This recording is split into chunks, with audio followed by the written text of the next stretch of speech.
Berlin, Here. Bloom, Here. Cronin, Here. Fieldman, Happy to be here. Prms, Martinovich, Here. excuse me, sorry about that. McPherson, Here. Mendrick, Scalera, Vesta, Here. Zerwin. Here. We have a quorum. Okay. Move on to the order of chairman's remarks. Everybody, let's start. Sure, just really quickly, the gentleman on the end is Anthony McPherson. He's the new county CIO. He's replaced, so he's the new Don Carlson. So we figured none of you might not have had a chance to meet him since he's arrived. You've been, I don't know if you want to introduce yourself. But Please. Sure, Yes. sure, Anthony McPherson. CIO, I've been in IT for over 26 years. Out of the 26 years, about 11 in executive management and 17 in management. I've worked with the Cook County Clerk of the Circuit Court, so a lot of CJIS stuff there. I was actually the chair of the CJIS committee for Cook County. So I'm here to really come in and take advantage of the technology and the team that we have here to transform how we use technology moving forward. Would love to meet with any of you at your convenience to talk tech if you like, or just share a professional background. So looking forward to working with you all directly, and I think that's it. Thank you. Welcome. I also want to acknowledge Chief Doug Flint, the Glendale Heights Police Chief, who is going to be retiring from his position effective September 24th. He's taken a position as the Assistant Village Administrator in Glendale Heights. And just mention a few things. Nobody's getting into. It's not an easy transition. I'm sure it isn't, but let me just say this about Chief Flynn. He's really been instrumental in this group in really getting Hexagon off the ground. He was kind of the point person in communicating the chief's concerns to Hexagon's executives and working with them to ensure that the county's needs were being addressed, holding Hexagon accountable. And he really provided a lot of valuable input to staff and regularly brought staff concerns to the table with Hexagon. He also has acted as chairperson of the command focus group. And really, because of his leadership, I believe that we've really come a long way into making Hexagon work for the police departments of the county. So I want to wish him the best and thank him for his service. And also, pending county board approval on September 28th, hopefully we will be getting Deputy Chief Joe Moranowitz as part of this committee. Well, Another guy making that transition. Right. Thank you, Brad. Sure, pave the way. I've known Joe for a long time with the Edison Police Department. Has over 20 years experience there. He's very familiar with the issues that we're going to be discussing. I think it'd be a great addition to this committee. So hopefully that approval goes well on the 28th. Thank you. Do we have any public comment? All right, no public comment. We'll move on to item number 5, approval of the minutes. We have a motion and a second to approve the minutes from our June 15th meeting. So moved. Second. Motion and a second. Okay, all in favor? Aye. Any opposed? Okay, minutes are approved, and we'll move on to item number 6, which are the monthly reports. And I'm looking for a motion and a second to place those on file. So moved. Second. Motion, we have a second. All in favor? Aye. Any opposed? Motion carries. Moving on to item number 7, which is a discussion matter, contract renewal update.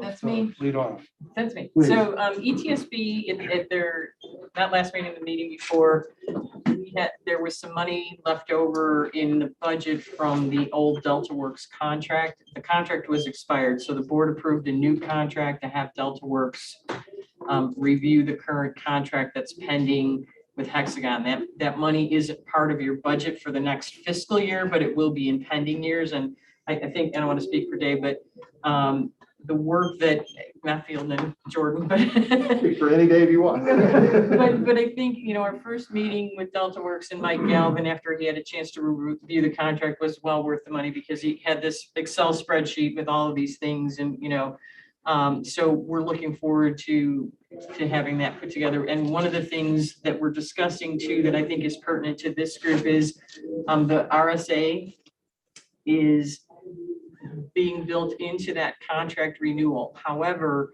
because we've experienced some turnover, we're going to work on some language with them that says, okay, an escalator, but if the person turns over, we don't really feel like we should be paying an escalated price for a person who's going to be new coming in and having to be trained. So we're working through some of that language. And as I said, it's not part of your budget process for approving this budget, but we'll be bringing some things back to you for discussion or maybe, forwarding you some information for some input because you only meet quarterly. So that's a basic update right now. Hexagon's looking for something by November. So we'll see where that's at. Any questions, comments? Thank you, Linda. We will move on to our action item 8A, which is the approval of the fiscal year 2022 budget for PRMS operations and equipment replacement fund. Anyone want to open the discussion? Action item.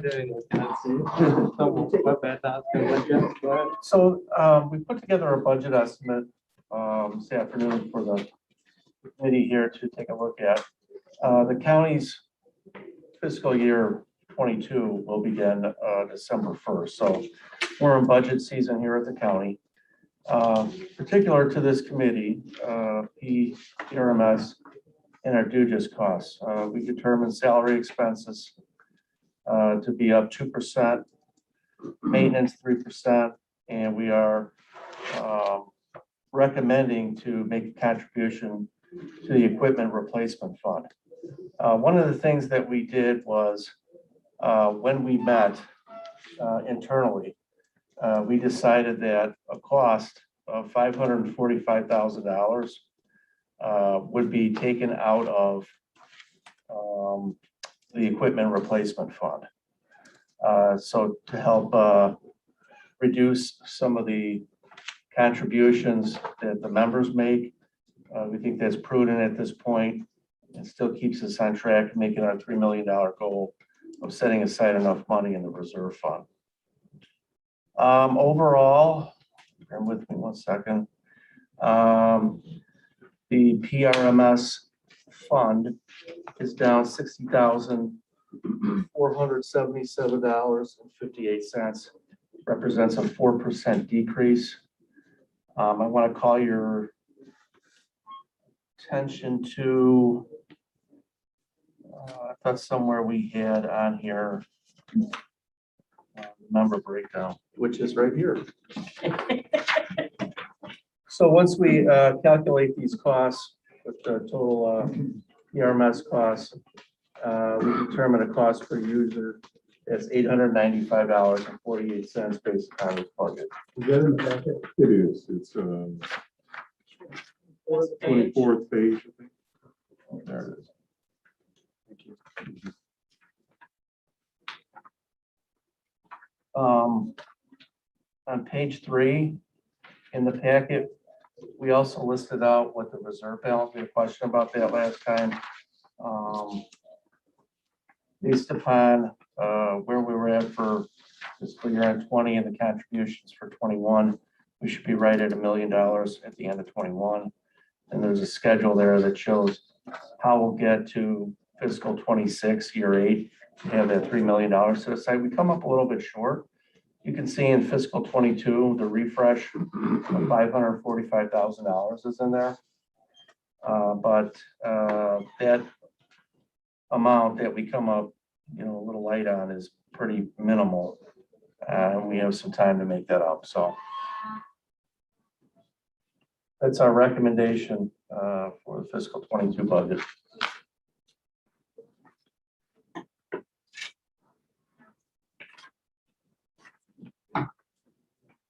Anyone have any questions, comments, concerns? I just have one question on the IT professional services that's going down. What was that covering this past year that it's not going to, what's going from 50,000 down to 10,000?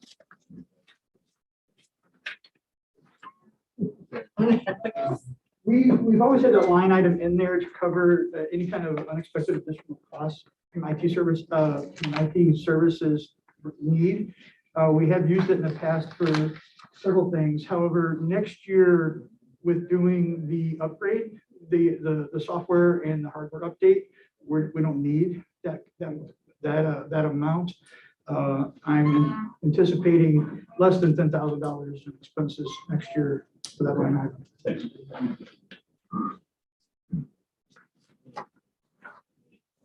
Any other questions, comments, concerns? Statements? Okay, so we need a motion and a second to approve the fiscal year 2022 budget. We have a motion, we have a second. Motion and a second. I think we have to do a roll call vote. Cronin. Aye. Fieldin. Aye. Prms. Martinovich. Aye. McPherson. Aye. Hendrick. Valera. Vesta. Aye. Zerwin. Aye. Berlin. Aye. Bloom. Aye. All ayes. Great, motion passes. We'll move on to item 8B, which is the recommendation for approval of the final quarter payment for the Hexagon Resident Systems Analyst. The amount of $64,704.25. So moved. A motion. Second. Any discussion? No discussion? Has the performance met or exceeded expectations? Please, Dave.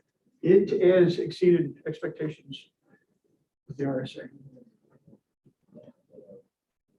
It's on budget at 64.7. Yes, sir.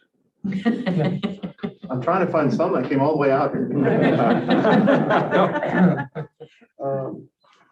Well, I think, I'm sorry. No, we had a lot of discussion about the need for the RSA. I know in previous meetings. We've had quite a bit of discussion here, especially when we decided to bring them on a couple of years ago. And we've had a kind of referring to what Member Zerwin said, literally, we did have a turnover in the RSA. Hexagon replaced the RSA that they had and left. So they brought in a new person. His name is Steve Burrell, and he's actually been a tremendous help because he's been in law enforcement in DuPage County for 20 plus years at various places. And he has stepped in. Hexagon did cover our coverage during the transition period to Steve. So we were not without any kind of support. They actually brought in several people to help support that. So it's been positive all the way around. If we have a local person, why aren't we just hiring them directly? Well, I win. that does go back to something we discussed earlier about in the past, I guess, last year, about even going outside of Hexagon to find a resource locally, outside of Hexagon. However, with the way the Hexagon contract reads, we can't bring in support. Yeah, so we hire them there's, locally, like ourselves. County could hire the person on. so the RSA does a couple things that even though it's a big ticket item, in some ways saves us money, because what we didn't know at the time, and I think maybe because they transitioned because they were being purchased by somebody else, is that you pay for that person and then you're not paying implementation costs. So every time they were doing an update, it's like, oh, the update's free, but it's 75 grand to have a person help us. So we get that, we get somebody who's managing our tickets and is facilitating all of that. And he's actually from Cook County, has some Cook County law enforcement experience. And for Dave's point of view, this particular gentleman is better on the workflow and understanding what Chief Flint was trying to convey. And so that's helpful. And so there's a clause in the contract that we have with Hexagon that says we couldn't hire somebody directly because technically the RSA is their employee, although they give us an interview privilege in the selection process when they're placing somebody. And I would add to that too, having the RSA be a Hexagon employee has been part of the benefit that we've seen from him, because they're able to understand Hexagon's back end, their support system, how their mindset, their operations, their works. And that's been a barrier without it, because, we submit tickets and, it's a difference of a, perspective on issues. So it's been tremendous to have a Hexagon person that's able to go internally and push our items, that if we hired somebody, another staff member here or a different vendor, we would lose that. And that's been part of the advantage of having it. So if we total up all the implementation savings, what would it equal a year? How much are we talking? That's hard to know, because but typically each iteration was quoted at about 75,000. So some things we held off on until we're doing this update and things like that. So, you're paying 250,000 for your RSA. ETSB is splitting that cost with this group because we're using him for CAD management as well on the ticket side. But we all agreed that the key issues are really on the RMS side. So we've started that person on the RMS side and all the training first, because the CAD side's a little more stable, but we have that same issue. So overall, not necessarily savings to this particular group, but savings to both groups is substantial, because it's updates on RMS side, it's updates, MPS, it's updates on CAD. So each one of those things, there was that cost. So had we known then what we know now, we probably would have done, most large, I think actually all their large systems like ours have an RSA built into it. And that was an option, but we had sticker shock the first time and then had to come back and revisit it, and it's been beneficial. Okay. Anybody else? Are those questions? Cronin. Aye. Fieldman. Yes. Prms. Arnovich. Aye. McPherson. Aye. Mendrick. Valera. Vesta. Aye. Zerwin. Hey. Berlin. Aye. Bloom. Aye. All ayes. Motion passes. Move on to item 9, any old business? Old business, any new business? Case, motion and second to adjourn. So moved. Second, motion and second, all in favor? Aye. Aye. We are adjourned. The next meeting is when? I don't know. I went over there, but I don't have the date, I'm sorry. Okay.